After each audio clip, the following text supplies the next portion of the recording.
But if you're trying to help out, though, you're not helping out. I'm not trying to help. I'm trying to help my son. But how are you helping your son when you're only getting food for just him and not the other kids, his siblings? Listen, them are his siblings, though. He's not finna eat in front of all his other siblings, and they're not eating on McDonald's. Why do I gotta put? Bring him out to the car. I'll let him eat No. He's not finna eat that shit at all if you can't bring enough for everybody. Lisa, so you're telling me that I gotta bring? So when I bring my son food, I gotta bring your kids food too now? Yes. You sound dumb. How is that shit dumb? You sound dumb. You sound dumb. Where are their daddies at? Nobody told you to talk to them other. You had them other kids. They were your responsibility. They're not my responsibility. Okay, but if you're gonna bring one, you need to bring it for all. How do that shit look that I'm letting one child eat McDonald's and all the rest of the kids can't eat no fucking McDonald's? So you know I get food stamps on the 11th. Three kids that ain't mine. 3 kids that ain't mine. Yeah. All right, y'all. Peace. Yusha Assad here. And I want to comment on this. One, because though a part of this is none of my business, the other side is that they recorded it and made it public. So once they make it public, they make it all a part of our business. And I think that when we see stuff like this in our community, that's made evident to all of us, right? Conversation around it is always lending to an opportunity for us to grow, right? What was the right move to make in this situation? And the first thing I want to say is that we don't know what happened before in their relationship or after, right? We don't have the context of the scenario. So me commenting on this is simply about what could have been done in this particular moment. I also want to clarify that, like, I'm not here to judge or tear down either of them in their responses. But I am here to help us think about how we could improve. So let me begin. First of all, we've all been in that classroom, or we've all been in a household if we've had siblings, where, especially if you were in a classroom where you pulled out that piece of candy and your teacher said, "You got enough for everybody?" No, if not, you can't have it, right? There was there's a teaching or principle that was instilled in some of us that basically said, if you don't have enough for everybody, then you can't eat this in front of everybody, right? You got to do that on your own time.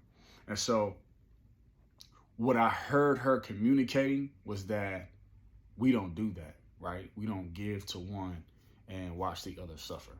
And I'm not about to do that, right? She talked about her food stamps not coming until the 7th.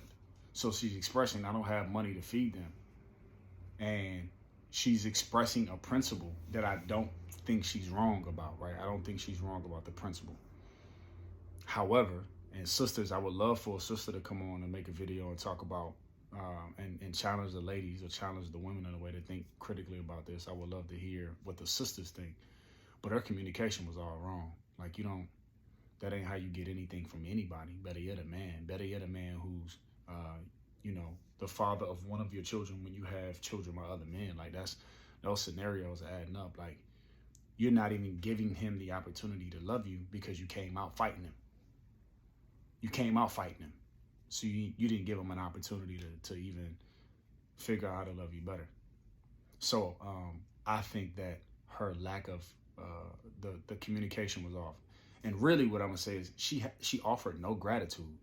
Like I said, we don't know what happened before or after this scenario, but she offered no gratitude whatsoever.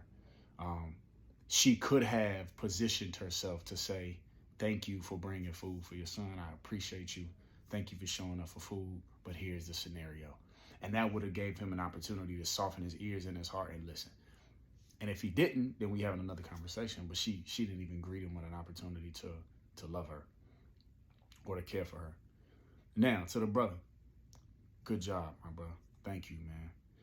I think you did an excellent job as a father. Your child called you because they were hungry and you showed up. And there's gratitude for you for that, right? A lot of people say we don't need to thank people for doing stuff that they're supposed to do, but it's not true.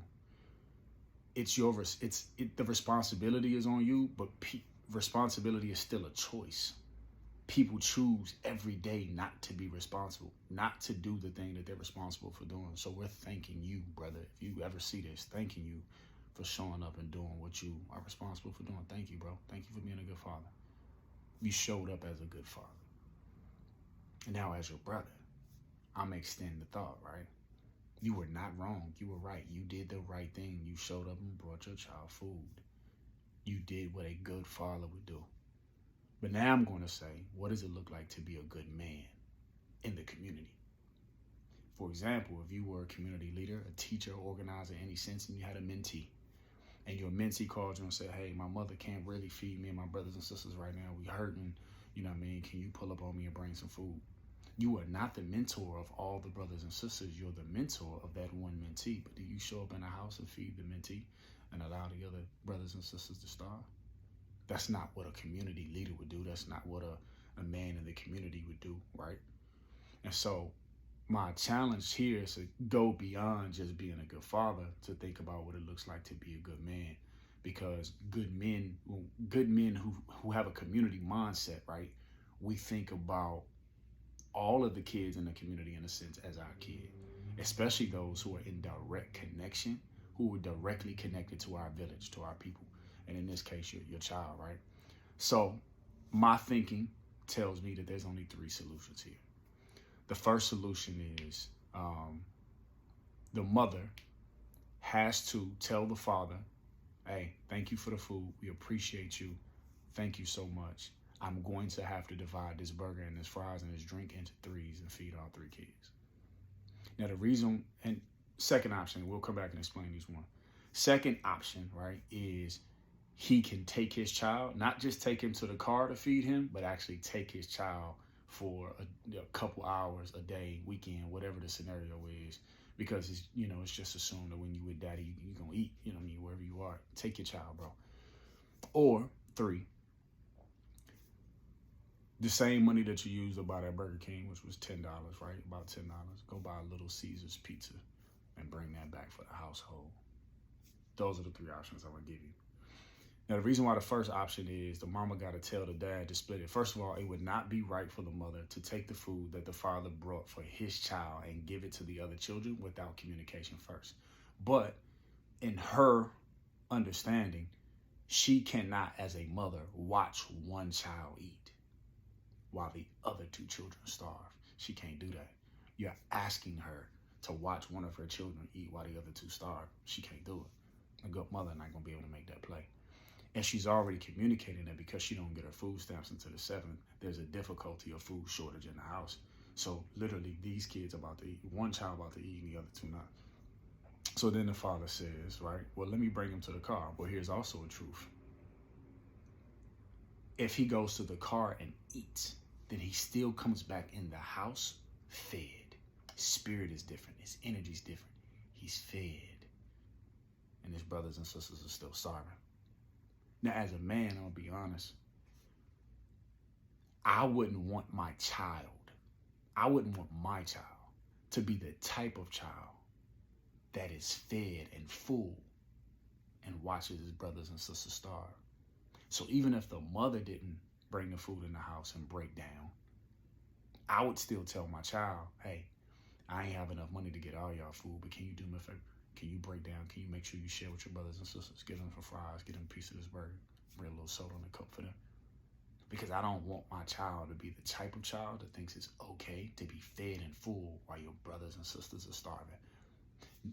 Nor do I want my child to believe that you should sacrifice your food for your brothers and sisters. Nah, take what you need, get the rest of your brothers and sisters. You're going to break down anyway. The mother can't allow a situation in the house where one child has a spirit of being fed and full and the other kids are starving. To me, that's not the way you want to raise your kids. And so the son can't just go to the car and eat and come back in the house. He got to be gone. Just take him. If you want to do that, just take him. Because it's assumed that when he with his daddy, he's going to eat. The last option, right, is the same $10 you spent on that burger, for real, that's going to be one meal for your child. That's one meal for your child. That same $10 could have been taken to Little Caesars, Costco, whatever, gotten a $10 pizza. You could have fed the entire household. You could have fed the 2 kids and the mama. Now, somebody's going to say it's not your responsibility to feed the mama or the 2 kids. It's not. We're not talking about what your responsibility is. We're talking about the extension of grace in a situation where people are in need, and those people who are in need are directly connected to you. That's all we're saying. So it isn't even your responsibility to feed the mother, but as a man,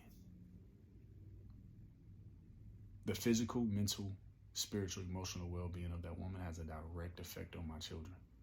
I cannot be concerned with that on a daily basis because she isn't my responsibility. But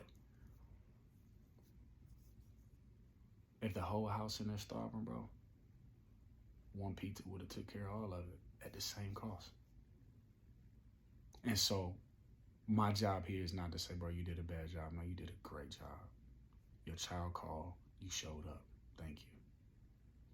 My only goal here was to say, let's extend the grace to look at not what it looks like to just be a father, but what it looks like to be good men reigning over our communities. And reigning doesn't mean who do we have in our control. Reigning means what are we responsible for? And we can expand our responsibility to think critically in situations to make sure that our community has growth, especially when it's a community that's directly connected to us like family. Because the truth is, and I've done it before, if I go take my daughter food, I'm gonna get her little sister something too. Or I'm gonna order some grocery and send it to the house. I don't care who eat, it's grocery in the house. Now you got food. And I'm gonna do that because the mental, emotional, and physical well-being of everybody in that house is having an effect on my child. And I don't want my child to believe that it's okay to be fed and full while your brothers and sisters are starving. That's not the education we're given. So I hope that my communication is received with grace and love.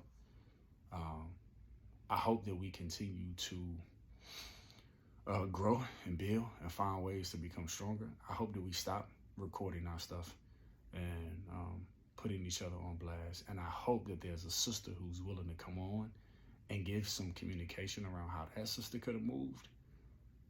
The same way I gave some communication around how the brother will move. I think the brothers need to sharpen each other. We are each other's iron.